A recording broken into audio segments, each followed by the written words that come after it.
नांदेडमध्ये भाजप पदाधिकाऱ्यांच्या झालेल्या बैठकीत पदाधिकाऱ्यांचा अंतर्गत वाद. नांदेडमध्ये आज रोजी भाजप पदाधिकाऱ्यांचा नांदेड लोकसभा निवडणुकीत झालेल्या पराभवानिमित्त चिंतन बैठक आयोजित करण्यात आली होती. या बैठकीमध्ये भाजपचे महानगर अध्यक्ष दिलीप कंदकुर्ते आणि भाजपाचे पदाधिकारी बालाजी पाटील पुयड यांच्यात वाद झाल्याचं पाहायला मिळालं. यावेळी अंतर्गत वाद या बैठकीत दिसून आला.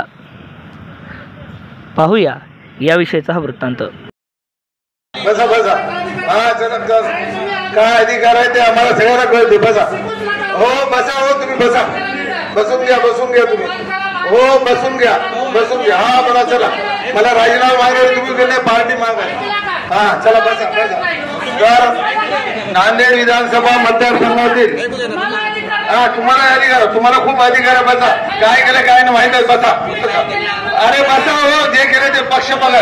चला बसा चला. हा बस चला चला बसत नाही. तर या आदरणीय बालाजीराव कल्याणकर साहेब या उत्तरचे निवडणूक प्रमुख आमचे मित्र सन्माननीय मिलिंदजी देशमुख, माजी अध्यक्ष सन्माननीय प्रवीणजी साले, प्रदेश सदस्य चैतन्य बापू देशमुख, व्यासपीठावर उपस्थित सर्व मान्यवर, समोर उपस्थित असलेले सर्व भारतीय जनता पक्षाचे नेते, पदाधिकारी, कार्यकर्ते, बूथ अध्यक्ष सर्वजण